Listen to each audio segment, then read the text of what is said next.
Madam, आपका pocket. Thank you.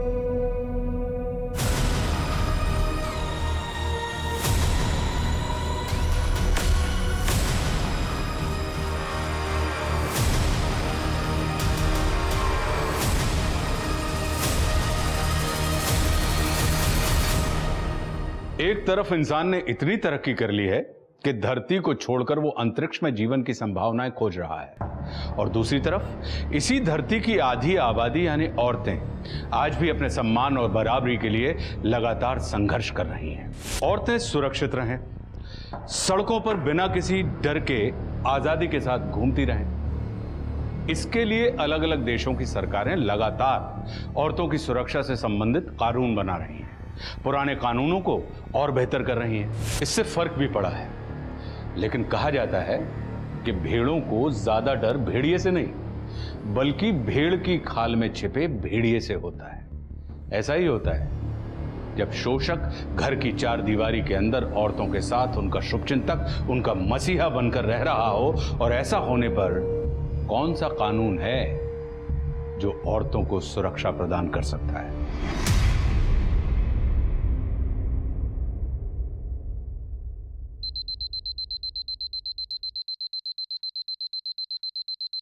Mithila, अंकर।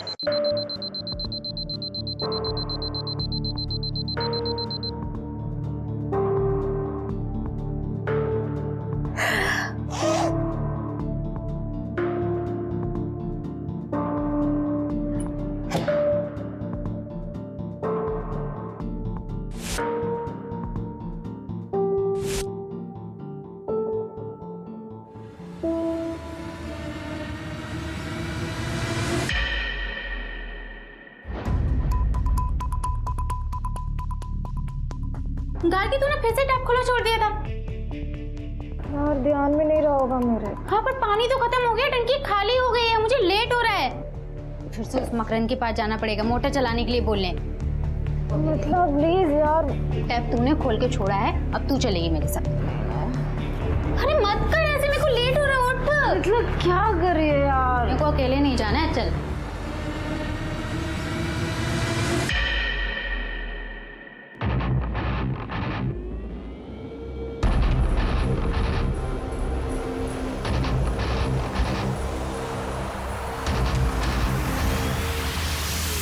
क्या है?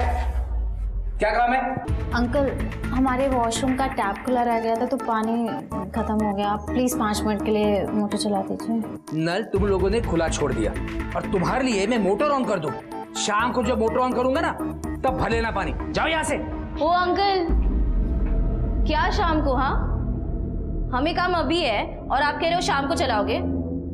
देखिए, मेरे रूम की टंकी भी खाली हो गई है, जाइए मोटर चालू कीजिए।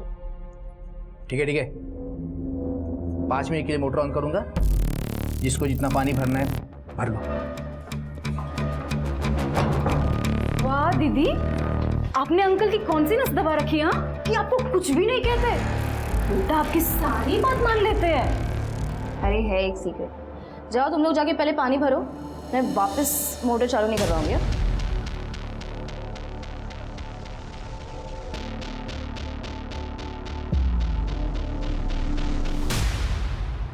हाँ अक्षिता,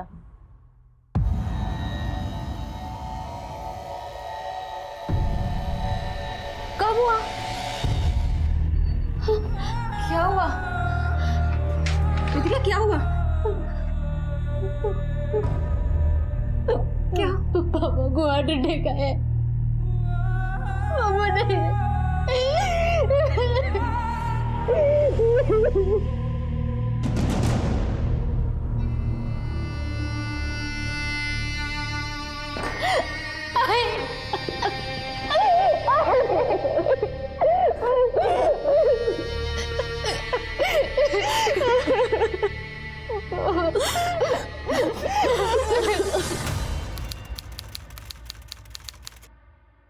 और कोई रास्ता नहीं है मेरे पास। बाबा हम लोगों के लिए कोई भी सेविंग छोड़ के नहीं गए। मैं पढ़ाई करना भी चाहूँगी तो भी नहीं कर पाऊँगी। आई को मेरी ज़रूरत है यहाँ पे, वो अकेले मैनेज नहीं कर पाएंगी। अरे तू वहाँ पे रह के आंटी की कैसे हेल्प कर पाएगी? मिथिला, तुझे वहाँ पे कोई ढंग की जॉब नहीं मिलेगी। देख मेरी बात मान, पढ़ाई मत छोड़, लास्ट ईयर है ये। तू समझ रही है बात को? देख तू यहाँ पे आजा कोल्हापुर में, तू जॉब करके पढ़ाई और फैमिली दोनों को हेल्प कर सकती है ना।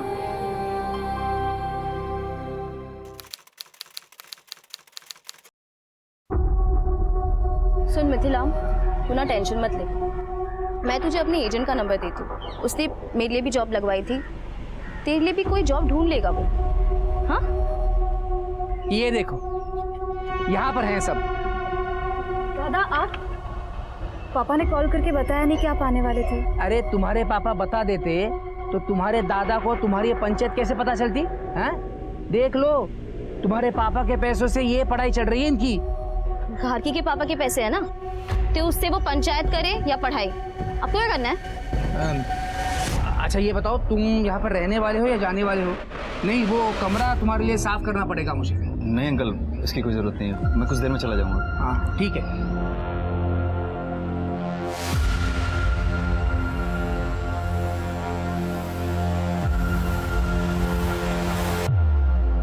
मिथिला, तुम्हारे पापा के बारे में पता चला मुझे गार्गी से। आई एम रियली सॉरी, पर तुम चिंता मत करो, हम सब हैं तुम्हारे साथ। ओके? Thank you.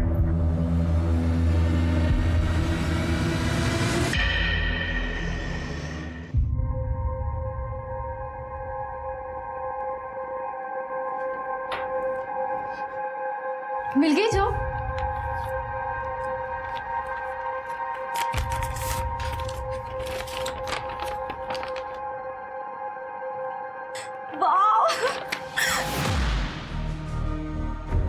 क्या हुआ? तू खुश नहीं लग रही है? नहीं, खुश हूँ मैं।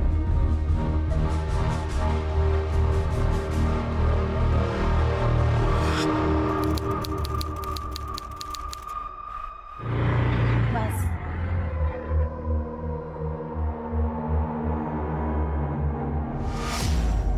मैडम,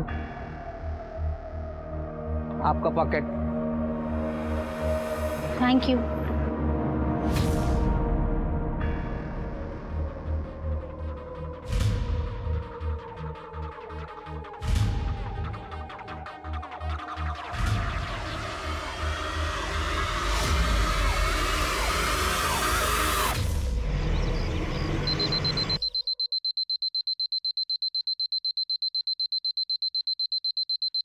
मिथिला, मिथिला क्या करे फोन? मिथिला,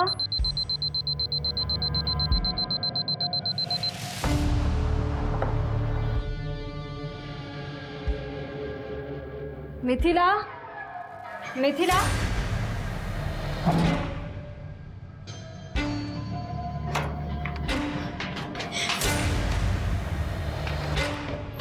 दीदी मिथिला को देखा क्या? यहाँ पे आई थी? नहीं मिथिला नहीं, अरे यहाँ नहीं आई। क्यों? क्या हुआ? अंकल, आपने मिथिला को देखा क्या? नहीं तो।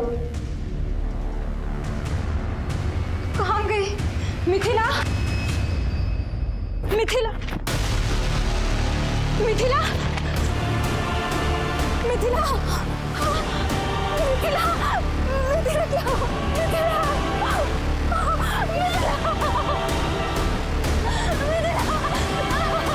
मिथिला,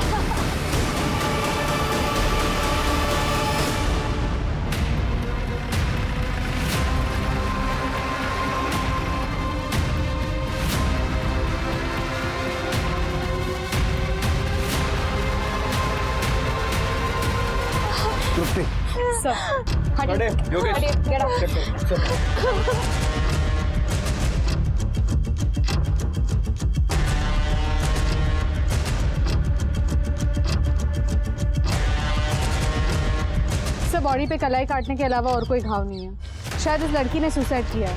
किस चीज़ से काटी है कलाई? ब्लेड, चाकू कुछ मिला? नहीं सर, कोई सुसाइड नोट भी नहीं है। शिर के ऐसा कैसे हो सकता है कि लड़की ने अपनी कलाई काट ली और जिस चीज से कलाई काटी वही नहीं मिल रही। लड़की का कमरा चेक करो, हो सकता है वहाँ सुसाइड नोट भी मिल जाए। सर ये घर आप ही का है? हाँ, मेरा पुश्तैनी मकान है ये। क्या नाम है आपका? मकरंद तांबे। वो जो लड़की है वो आपकी कौन लगती थी? साहब वो मेरी किराएदार है, किराएदार थी साहब, मिथिला हेगड़े। साहब वो ये जो है ना, ये गार्गी जो पहली वाली लड़की है ना, वो उसकी रूममेट है। क्या हुआ, सुबह जब इसकी आँख खुली तो मिथिला उसको कमरे में दिखी नहीं, इसलिए घबरा कर मेरे पास आई। फिर हम सब लोग उसको ढूंढने के लिए गए तो वो वहाँ ऊपर पड़ी मिली। क्या कर रही थी वो ग्रेजुएशन करती थी साहब, और साथ साथ नौकरी भी करती थी। ये सारी लड़कियाँ मेरी किराएदार है। ये गार्गी जो है वो ग्रेजुएशन के 3rd ईयर में है। ये आरुषि है, ये नौकरी करती है। और ये नैनिका है, वो ग्रेजुएशन के 1st ईयर में है। ये रेसिडेंशियल प्रॉपर्टी में आप गर्ल्स का पीजी हॉस्टल चलाते हैं, लाइसेंस है आपके पास? हाँ साहब, लाइसेंस है मेरे पास। और साहब ये सारी लड़कियों का पुलिस वेरिफिकेशन भी हो गया है। ये मैडम जानती है ना मेरे को। साहब यहाँ पे जो भी नई लड़की आती है ना, मैं सबसे पहले उनका वेरिफिकेशन करवाता हूँ साहब।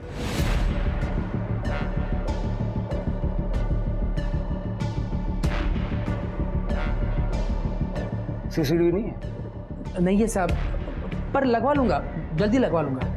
इन लड़कियों की सेफ्टी के लिए गार्ड तो रखा होगा आपने? अरे साहब मैं रिटायर आदमी हूँ साहब, ये जो किराया देती है उसमें से मुश्किल से मेरा खर्चा चलता है। अब मैं इतने कम पैसों में गार्ड कहाँ से रखूँगा? जब आप इन लड़कियों की सेफ्टी का कोई इंतजाम नहीं कर सकते तो ये गर्ल्स पीजी हॉस्टल चला क्यों रहे हैं? साहब 10 साल से हॉस्टल चला रहा हूँ साहब, और इनको किसी को कोई प्रॉब्लम नहीं है।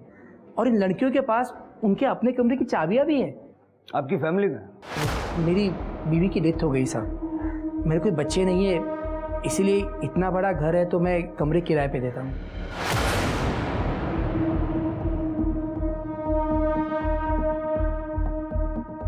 कल रात यहाँ पर आप और ये लड़कियाँ ही थी या कोई और भी था? नहीं साहब, कल रात को ये गार्गी है ना, उसका भाई यहाँ पर आया था, वो रहा था यहाँ पे। अच्छा ये बताओ, तुम यहाँ पर रहने वाले हो या जाने वाले हो? क्या नाम है उसका?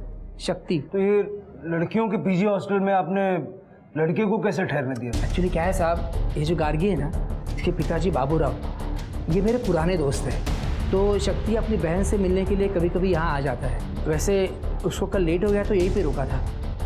पीछे की तरफ एक कमरा है साहब, वो वहीं पे रुका था। अभी कहाँ? क्या? कौन? शक्ति।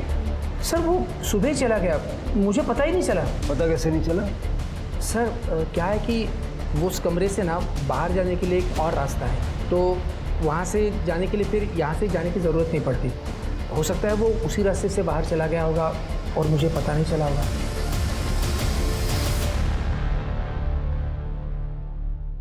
योगेश कुछ मिला?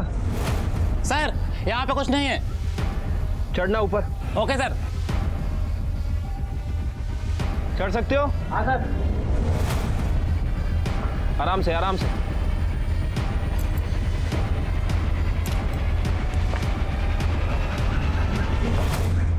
तुम लड़कियां एक अकेले आदमी के साथ इस घर में रहती हो, कभी कोई परेशानी नहीं होती?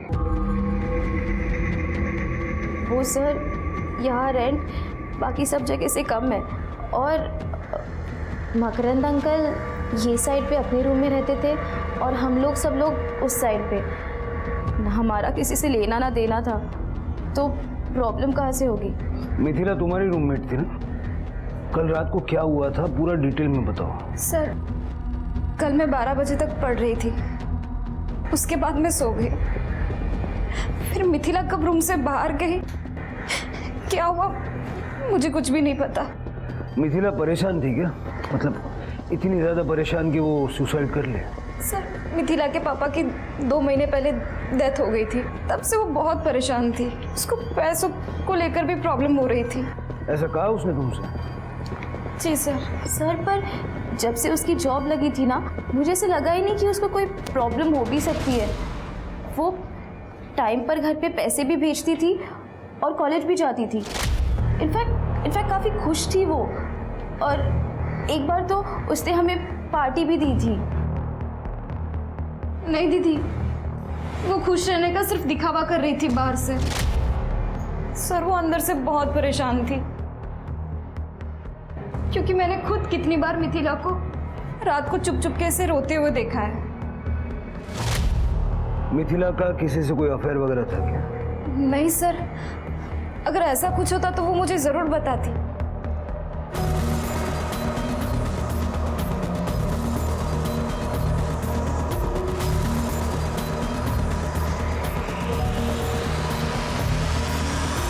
तुम्हारा भाई शक्ति यहाँ रुका हुआ था रात को, सुबह बिना तुमसे मिले चला गया।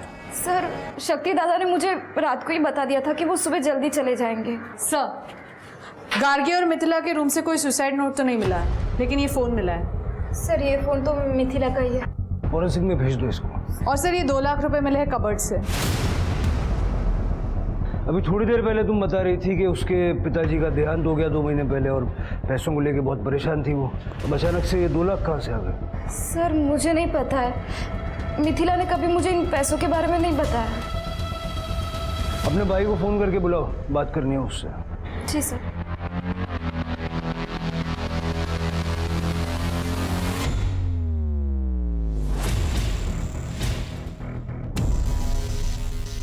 मकरंद का कहना है कि गार्गी का भाई शक्ति यहां से बाहर गया।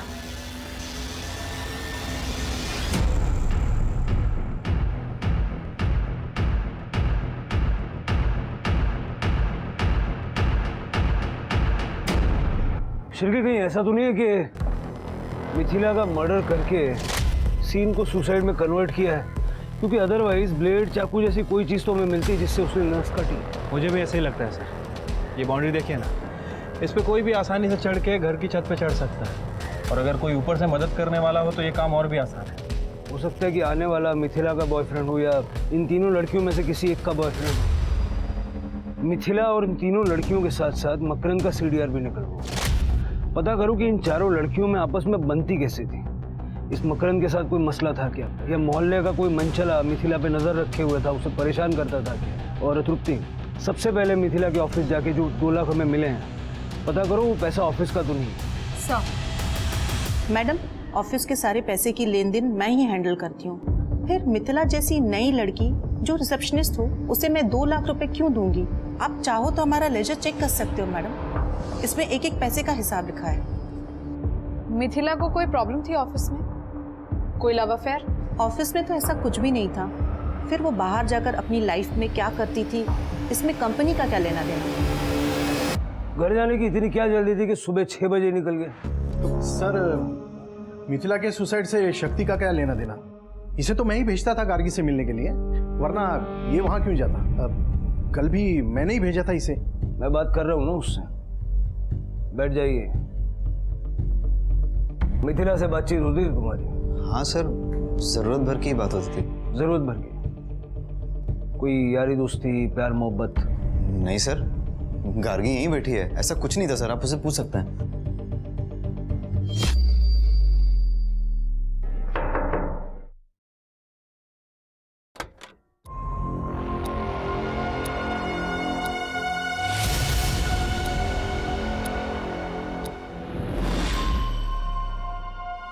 कुछ दिखाओ। वही देखने की कोशिश कर रहा था।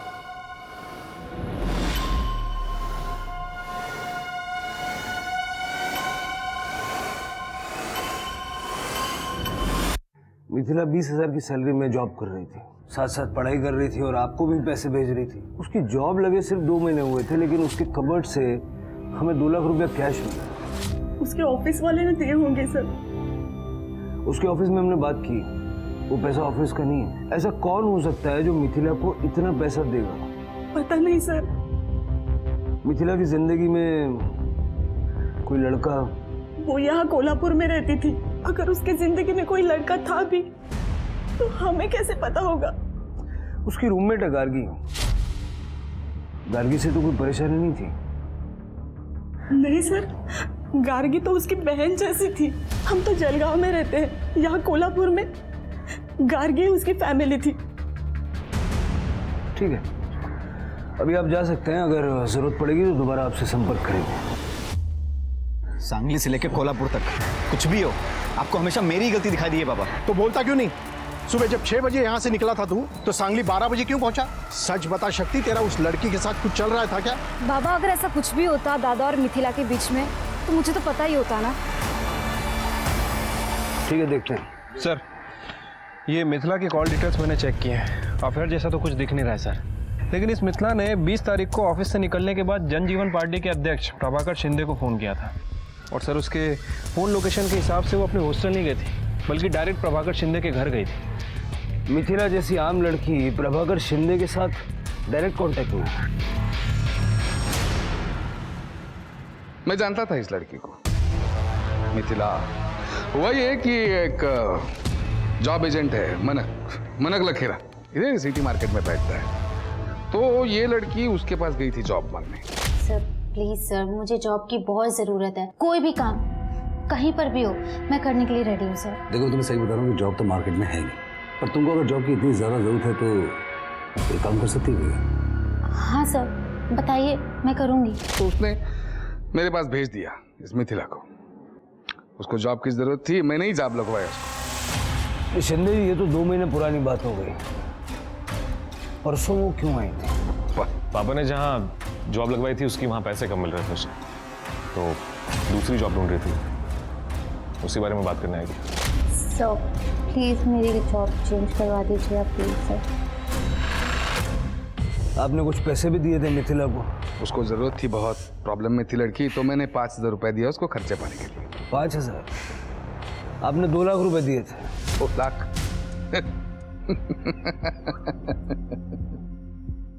क्या धवल, इतने पैसे है क्या आजकल पॉलिटिक्स में? सर, ये आपकी नजरिए का प्रॉब्लम है। सच कहता हूँ, ऐसे किसी को भी 2-2 लाख बांटने जितने पैसे नहीं है मेरे पास। मैं मान रहा हूँ ना, मैंने 5,000 रुपए दिए उसको, उसके ऊपर एक पैसा नहीं दिया। सर, मिथिला ने मुझसे बात की थी। एक्चुअली क्या है कि वो जॉब बदलना चाहती थी और मार्केट की हालत इतनी खराब थी कि मैं चाहकर भी उसकी मदद कर नहीं सकता था। पर मैंने उसको ये कहा था कि तुम जो भी जॉब कर रही हो उसको कंटिन्यू रखो, और जैसी कोई नई जॉब आएगी मैं तुम्हें दे दूंगा। पता नहीं उसकी वजह से मुझे कॉल नहीं किया।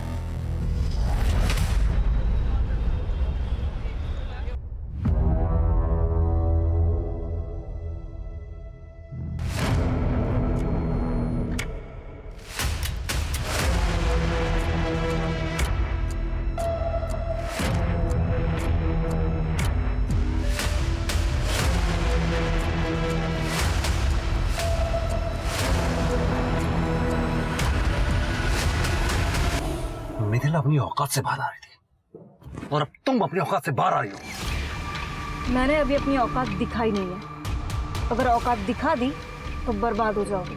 धमकी दे रही तू मुझे? धमकी ही समझ लो, क्योंकि सीधी बात तो तुमको समझ में आएगी नहीं।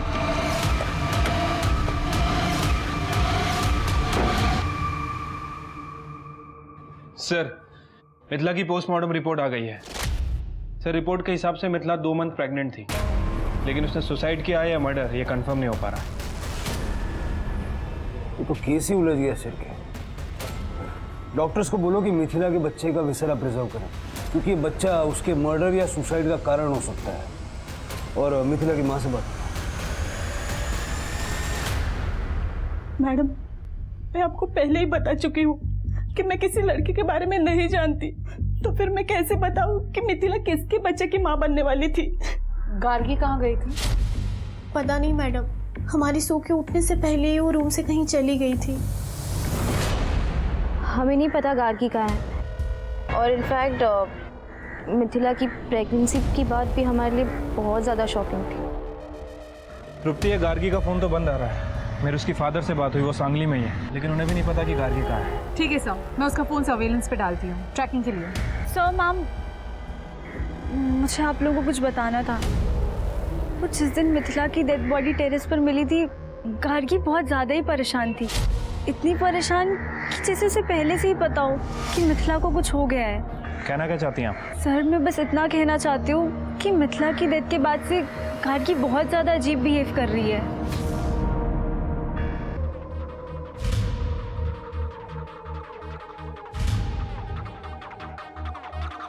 आपस की बात पुलिस को क्यों बता रही है? तो झूठ थोड़ी ना बोल रही हूँ दीदी, जो सच है वही बोल रही हूँ।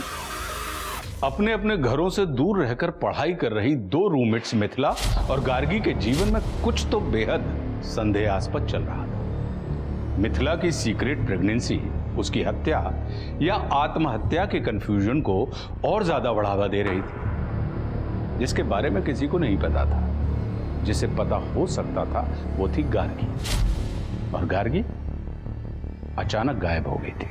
सवाल कई थे जिनके जवाब पुलिस को ढूंढने थे, और शुरुआत उन्होंने गार्गी को ढूंढने से की। गार्गी मिली भी, मगर पुलिस को अपने सवालों के जवाब नहीं मिले, बल्कि उनके सवालों की फहरिस्त और ज्यादा लंबी होती चली गई।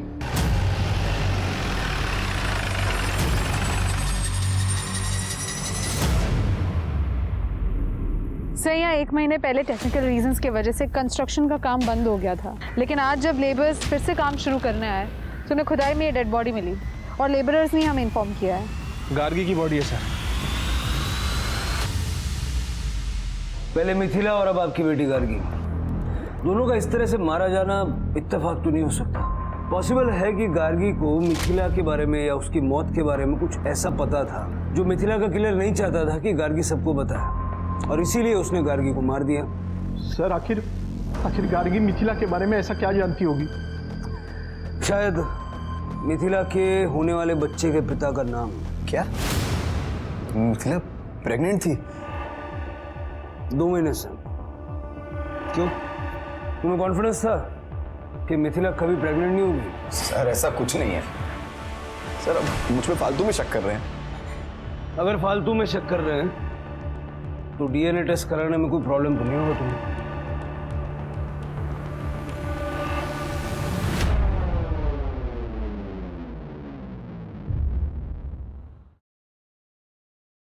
आरुषि दी,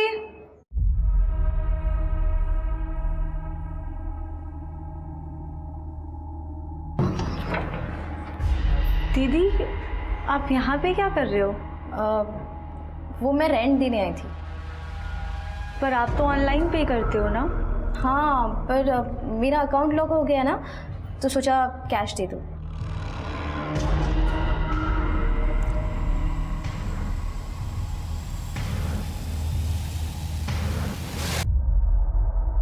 सर, गार्गी की मौत गला घोटने की वजह से हुई है।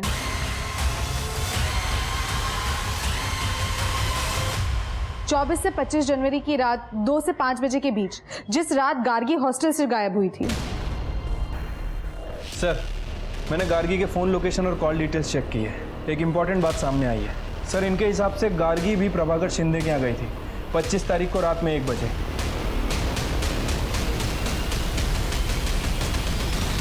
नेताजी, मिथिला आपके पास काम के लिए आई थी, गार्गी आपके पास क्यों आई थी? उसे आपसे क्या काम था? गार्गी को नेताजी से काम नहीं था, बल्कि नेताजी को गार्गी से काम था। नेताजी गार्गी के साथ कुछ डील करने वाले थे जो हो नहीं पाई। क्यों? ये कौन सी डील की बात कर रहे हैं? मिथिला के बच्चे का नाम ना बताने की डील, जो बच्चा आपका था। पाटिल, औकात में रहकर बात करो। 2 मिनट नहीं लगेगा आप सबकी वर्दी उतरवाने में। तो उस के मैंने बोला था ना, नेताजी हैं, ऐसे काबू में नहीं आएंगे वो। दे दो इनको, दे दो। लीजिए, ये कोर्ट का ऑर्डर है आपके डीएनए टेस्ट का। और वैसे ये औकात देखने दिखाने वाली बातें तो हम करते नहीं, क्योंकि हमारा इस देश के कानून में विश्वास है, जो आप जैसे नेताओं को उनकी औकात याद दिलाने के लिए काफी है। चलिए।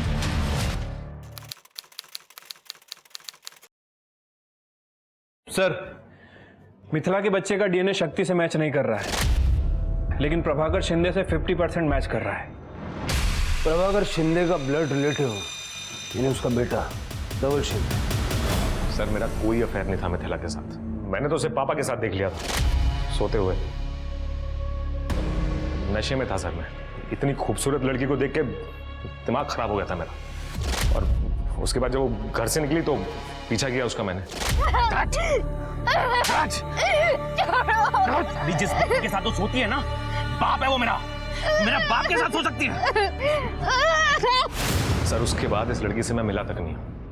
मुझे तो पता भी नहीं था सर कि ये प्रेग्नेंट है। मेरा छोड़िए सर, उसे खुद नहीं पता था कि वो बच्चा किसका है, पापा का, मेरा या वो मनक का। वो जॉब है। हाँ सर। सर एक्चुअली मिथिला को नौकरी की जरूरत थी और मंत्री जी को मिथिला जैसी खूबसूरत लड़कियों की जरूरत थी। बस इसीलिए मैं मिथिला को मंत्री जी के पास लेकर गया था। हम जैसे नेता जनता की सेवा के लिए तो है, बस एक ही सवाल है कि सेवा के बदले आप मेवा क्या देती हो? सब मैं क्या दे सकती हूँ आपको?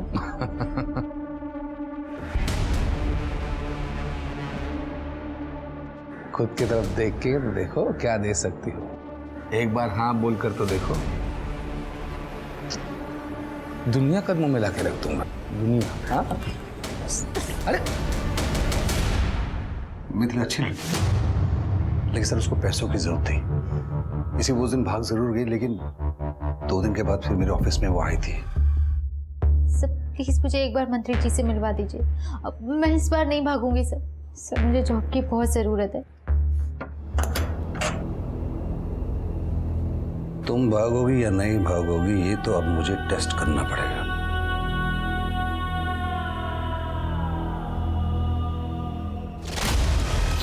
अरे तो तुम के दलाल अपना झूठा मेरे को भेजेगा तू सली। अरे शट, तो पहले तुमने मिथिला का रेप किया, बाद में नेताजी के पास ले गए तो तुमने उसका रेप किया, और उसके बाद तुम्हारे बेटे धवल ने उसका रेप किया। जब वो प्रेग्नेंट हो गई तो तुम्हारे पास आई। बाप की थाली में मुंह मारेगा तू, और वो भी तक से अकल नहीं है। पापा वो नादानी में हो गया था। अब मंत्री जी इस लड़की का क्या करना है? बच्चा है पेट में तो गिरा दो। 2 लाख रुपए। पर मैं अबॉर्शन नहीं कराऊंगी। अबॉर्शन कराना पाप होता है। सर मिथिला तो अबॉर्शन के लिए मान ही नहीं रही थी। मैंने जैसे तैसे उसको मनाया, पता नहीं उस रात को जाके उसने सुसाइड क्यों कर लिया, मैं समझ नहीं पाया। मिथिला ने सुसाइड नहीं किया और ना ही वो कभी अबॉर्शन के लिए मानी थी। तुम लोगों ने उसे मार के सुसाइड का सीन क्रिएट किया। नहीं सर, मैं एक्चुअली अगले दिन अबॉर्शन के लिए उसके साथ जाने वाला था। उस वक्त उसने सुसाइड किया या उसका मर्डर हो गया ये मुझे सच में नहीं पता है। के बारे में बताया था सर। फिर गार्गी ने हमें क्यों नहीं बताया? वो आपको क्यों बताती सर? उसका फायदा तो चुप रहने में था। देखो नेताजी, आपकी लोकल वर्क्स डिपार्टमेंट में काफी पहुंच है, वहाँ पे जॉब निकली है, मेरी जॉब लगवा दो। 1 मिनट, लेकिन इस काम के लिए आप इतनी आधी रात ऐसे अचानक? मैं किसी को कुछ नहीं कहूँगी, आपके और मिथिला के बारे में। ओह, तो गार्गी तुम लोगों को ब्लैकमेल कर रही थी, इसलिए तुम लोगों ने उसे मार दिया ताकि तुम्हारी मुसीबत जड़ से खत्म हो जाए। हत्या राजनीति में सबसे आखिरी रास्ता होता है सर, सबसे पहला नहीं। आज तक मैंने इतने लड़कियों को नौकरी लगवाई है, एक और, उसमें क्या क्या कठिन था? इस बात की क्या गारंटी थी कि गार्गी फिर से ब्लैकमेल नहीं करती? सर जब करती तब देखता, लेकिन अब जब सीधी उंगली से घी निकल रहा है तो उंगली टेढ़ी करने में कुछ मतलब ही नहीं था। सर आप वो लोकल वर्क डिपार्टमेंट में पूछ लीजिए सर। गार्गी रात को मेरे घर आई, उसके दूसरे दिन सुबह मैंने उसके जॉब के लिए बात की थी। अगर उसको मुझे मारना ही होता तो मैं उसकी जॉब क्यों लगवाता? चलो मान लेता हूँ कि मिथिला और गार्गी के केस से तुम्हारा कोई लेना देना नहीं, लेकिन रेप तो तुमने किया है। शिल्के, नेताजी, उनका बेटा धवल और मानक, तीनों पे रेप का केस डालो।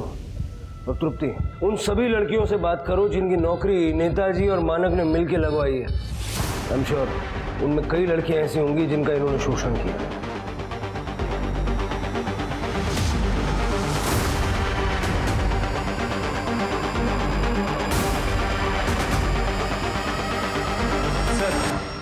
ये प्रभाकर सही कह रहा था। इसने एक लोकल वर्क डिपार्टमेंट में गार्गी की जॉब के लिए बात भी की थी सर। लेकिन जनवरी 22, 23, 24 प्रभाकर, उसका बेटा धवल और वो जॉब एजेंट मानक, इन तीनों की फ़ोन की लोकेशन ना तो मिथिला के हॉस्टल के पास की है और ना ही उस कंस्ट्रक्शन साइट की जहाँ में गार्गी की डेड बॉडी मिली।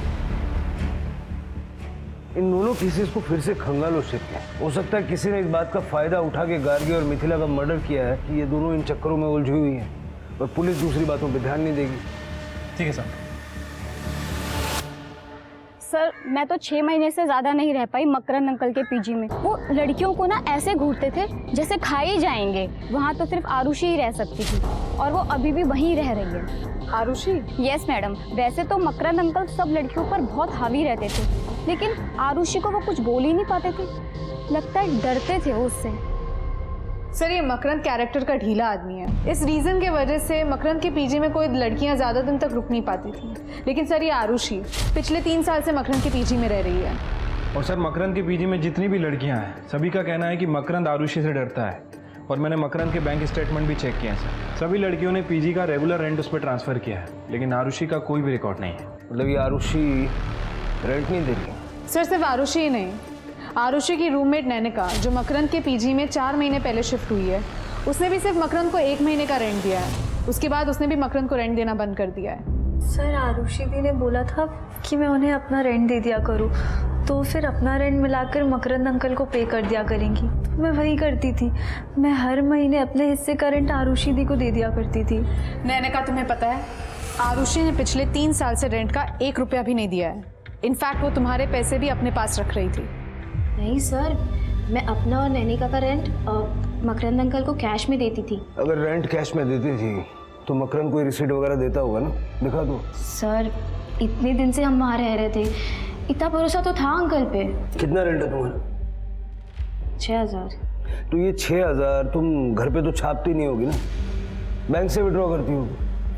अपना बैंक का स्टेटमेंट दे दो। वो सर साफ साफ बताओ, तुम्हारे और मकरंद के बीच क्या चल रहा था जो वो तुमसे रेंट नहीं ले रहा था? चक्कर चल रहा था आरुषि दी का मकरंद अंकल के साथ। ऐसा सारी पीजी की लड़कियां बोलती थी। सर चक्कर तो उस नैनिका का चल रहा था गार्गी के भाई शक्ति के साथ। सर ये बात सच है कि मैं शक्ति को पसंद करती थी, लेकिन वो 1 नंबर का कमीना है। अगर मेरा बस चले ना तो मैं उसका मुंह नोच लूं। क्यों?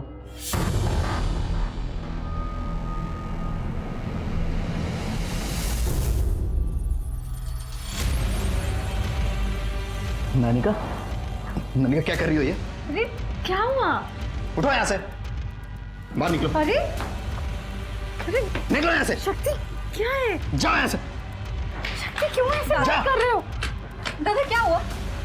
पूछो इस नानिका से, जबरदस्ती गले पड़ी है मेरे। ओए शक्ति, एक तो सुबह से मेरे आगे पीछे घूम रहा है और अभी बोल रहा है मैं तेरे गले पड़ी हुई। हाँ सीधा सीधा बोलना कि तेरे बस का कुछ भी नहीं है। नहीं क्या? अपने भाई का इलाज कराओ, वरना मोहल्ले वाले ना शादी के बाद मजे लूटेंगे। तमीज अपना मुंह संभाल के बात कर। शक्ति ने तुम्हारी बेइज्जती कर दी और गार्गी ने सबके सामने तुम्हें थप्पड़ मारा। बुरा तो बहुत लगा होगा तुम्हें। हाँ सर लगा तो था, इसी वजह से गार्गी और मेरे बीच में बात नहीं होती थी। शक्ति गार्गी का भाई था, गार्गी मिथिला की रूममेट थी। उन दोनों ने नैनिका को सपोर्ट नहीं किया, समझ में आता। लेकिन तुम तो नैनिका की रूममेट थी, तुम्हें तो उसे सपोर्ट करना चाहिए था। मैं कैसे सपोर्ट करती उसको सर?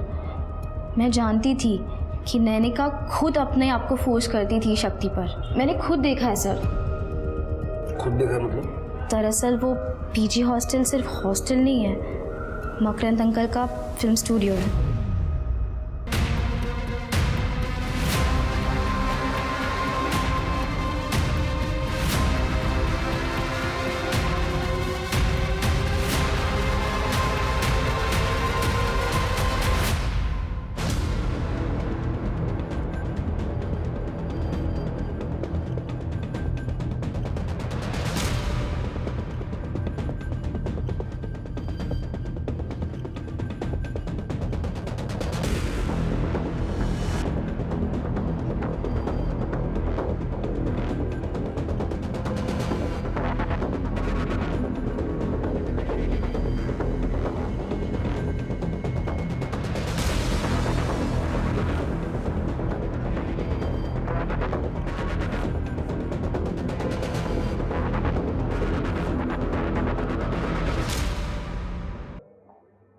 इधर आ। ये क्या है? ये पीजी के नाम पे फिल्म स्टूडियो चला रहा था क्या? हाँ? और जब आरुषि को पता चल गया तो वो किसी को बता ना दे, इसलिए बिना रेंट के उसे रहने दिया। हाँ, बेटी की उम्र की लड़कियों के साथ ये कर रहा था। जब मिथिला और गार्गी को पता चल गया कि तेरी पोल ना खुल जाए, इसलिए दोनों को मार दिया। साहब मिथिला ने सुसाइड किया है, आप फुटेज में देख लो।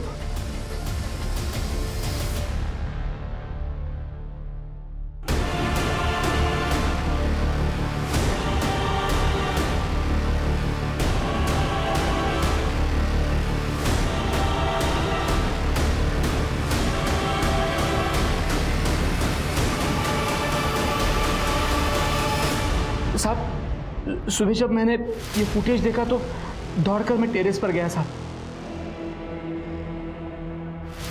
तब तक मिथिला मर चुकी थी। उसने अपने हाथ की कलाई काटने के लिए मेरे किचन का चाकू इस्तेमाल किया था। मैं डर गया इसलिए चाकू लेकर वहां से भाग गया। साहब आरुषि जानती है सब कुछ, उसने भी फुटेज देखा है सारा। और गार्गी? उसका नहीं पता साहब मुझे, वो तो अपने कमरे में थी नहीं। उस रात कार में बैठकर वो गार्गी के जाने का फुटेज है? हाँ हाँ है।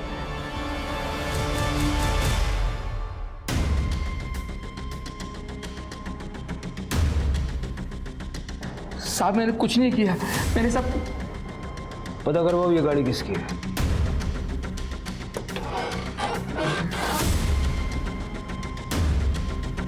सर इधर आइए। ये देखिए सर, इन औजारों में लगी मिट्टी को लैब में टेस्टिंग के लिए भेजो। और कंस्ट्रक्शन साइट की मिट्टी से ये मिट्टी मैच होती है, देखो। मेहमान आ गए क्या थाने? जी सर। तुम्हारी गाड़ी में जो औजार है ना, उनकी मिट्टी कंस्ट्रक्शन साइट की मिट्टी से 100% मैच होती है। अब ज्यादा मेहनत मत करवाओ, बताओ क्यों मारा गार्गी को? सर मैंने नहीं मारा गार्गी को। देखो ये तुम्हारी गाड़ी है, कहाँ जा रही है गार्गी इसमें बैठ के? हाँ सर ये कार तो मेरी है, लेकिन ये कार हमेशा गैरेज में खड़ी रहती है। कभी कभी मेरा बेटा शक्ति इसे निकालता है ताकि चलती फिरती रहे। 24-25 जनवरी की रात को शक्ति लेके गया था ये गाड़ी। 24-25? हाँ सर, शक्ति के किसी दोस्त का बर्थडे था तो वो ये कार लेकर गया था। मेरे पास कोई नौकरी नहीं थी तो पापा मुझे निकम्मा समझते थे। कुछ कमाने के बारे में सोचना, मुफ्त की रोटियां मत तोड़ना। यहाँ सोच जरा, पता नहीं कब सुधरेगा ये।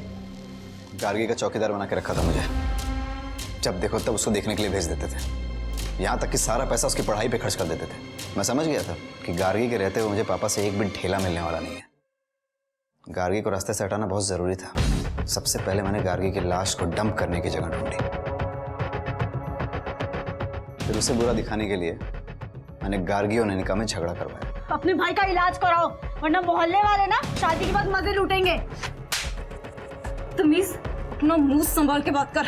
मेरी प्लानिंग हो चुकी थी। गार्गी को मिथिला ने अपनी प्रेगनेंसी और रेप के बारे में बताया। तब मैं हॉस्टल में ही था, गार्गी ने मुझे बताया। वो तो पुलिस में जाने वाली थी। फिर मैंने उसे ब्लैकमेल करके लोकल वर्क्स डिपार्टमेंट में काम लेने का सपना दिखाया। लेकिन फिर उसी रात मिथिला ने सुसाइड कर लिया। मुझे लगा गार्गी पुलिस को सब बता देगी, लेकिन जॉब की वजह से उसने पुलिस को कुछ नहीं बताया। और यही तो मुझे चाहिए था। क्या चाहिए? सर मिथिला के केस में आपको प्रभाकर के बारे में पता चला। गार्गी प्रभाकर को ब्लैकमेल कर रही है ये पता चला, तो पुलिस का सारा डाउट तो प्रभाकर के ऊपर जाएगा, मेरे ऊपर किसी का ध्यान ही नहीं जाएगा। मेरी प्लानिंग के हिसाब से मैं गार्गी को प्रभाकर के पास ले गया। गार्गी ने प्रभाकर को ब्लैकमेल किया, फिर मैं गार्गी को एक सुनसान जगह पर लेके गया। क्या हुआ भाई? पीछे से कुछ आवाज आ रही है, तुम बैठो मैं देखता हूँ।